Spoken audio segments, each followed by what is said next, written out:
Well, the coronavirus is proving to be a huge challenge for all of business, and Formula One is no exception. The racing has ground to a halt. We don't expect to return to the tracks of the world until the latter part of 2020, and who knows, it may even be 2021 before we return to racing.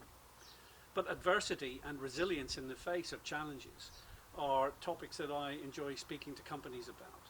In Formula One, we witnessed a complete change in our business model as a result of the ban on tobacco sponsorship in 2005. That curtailed about 70% of our revenue at a stroke. We then faced the effects of the financial crisis in 2008, when another tranche of sponsors quickly left the sport, and we were left to develop new business models to generate new revenue streams to cope with that particular occurrence.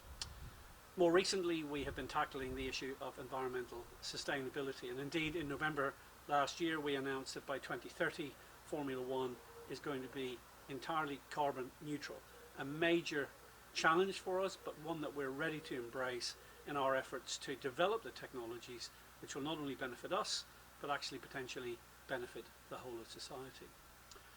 In terms of the coronavirus, of course, our attention has turned to healthcare. And again, this is no strange environment for Formula One to operate in. In 2005, the Ferrari Formula One team collaborated with Great Ormond Street Children's Hospital in London to improve the methodology around operating theatre procedures, and indeed also transfer of patients into intensive care units, using the kind of pit stop performance that is all too familiar in the world of Formula One. How to get teams of people to work together quickly and efficiently with world-class delivery. The McLaren Formula One team more recently has been working with Birmingham Children's Hospital, developing data analytics solutions and real-time monitoring of newly born infants and critically ill children. And the Williams Formula One team has developed the Baby Pod, which is essentially a portable incubator used to transfer children, again infants and indeed for neonatal care, from one facility to another. So Formula One and the world of healthcare are no strangers.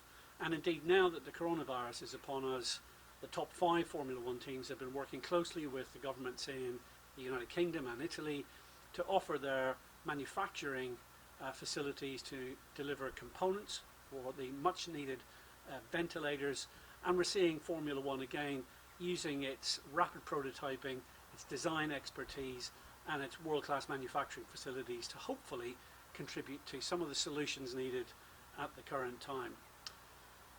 Formula One is a sport, it's a sport of enjoyment, and at the moment it's difficult to enjoy the environment we're all living and working in. But hopefully in the not too distant future, normality will resume, and I suspect out of all of this we will have learned a great deal about how to deal with adversity, about how to be resilient, and indeed about how to develop great opportunity from the challenges that face us.